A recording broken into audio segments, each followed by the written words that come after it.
দেখো বন্ধুরা, আমি এখানে ডিমের কারি বানাচ্ছি। আলু একটু বেশি করে দিয়ে দিয়েছি। পেঁয়াজ রসুন ছাড়াই এটা বানাচ্ছি। জিরে গুঁড়ো, ধনে গুঁড়ো, জিরে ফোড়ন দিয়ে, কাঁচা লঙ্কা, কাশ্মীরি লঙ্কা গুঁড়ো, টক দই দিয়েছি এর মধ্যে একটু।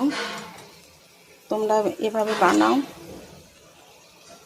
তোমরা ভাবছো তো পেঁয়াজ ছাড়া রসুন ছাড়া কী করে হবে, কিন্তু এভাবে বানিয়ে খাবে, দেখবে ভীষণ সুন্দর হয়।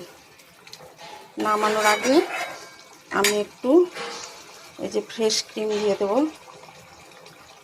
আর একটু গরম মশলা। চাইলে তোমরা একটু ঘি দিয়ে দিতে পারো।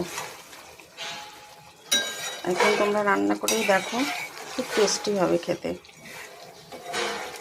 অতিরিক্ত গরমে পেঁয়াজ রসুন না দিয়ে এইভাবে নিরামিষভাবে, ডিম তো নিরামিষ নয়, তবুও তোমরা করতে পারো পেঁয়াজ রসুন ছাড়া।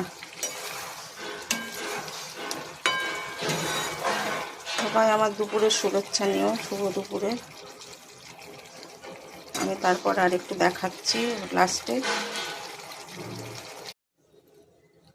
এ দেখো বন্ধুরা, আমি নামানোর আগে ফ্রেশ ক্রিম আর একটু গরম মশলা দিয়ে দিয়েছি। কেমন লাগলো আমার রান্নাটা তোমাদের অবশ্যই আমাকে লাইক কমেন্টে জানিও।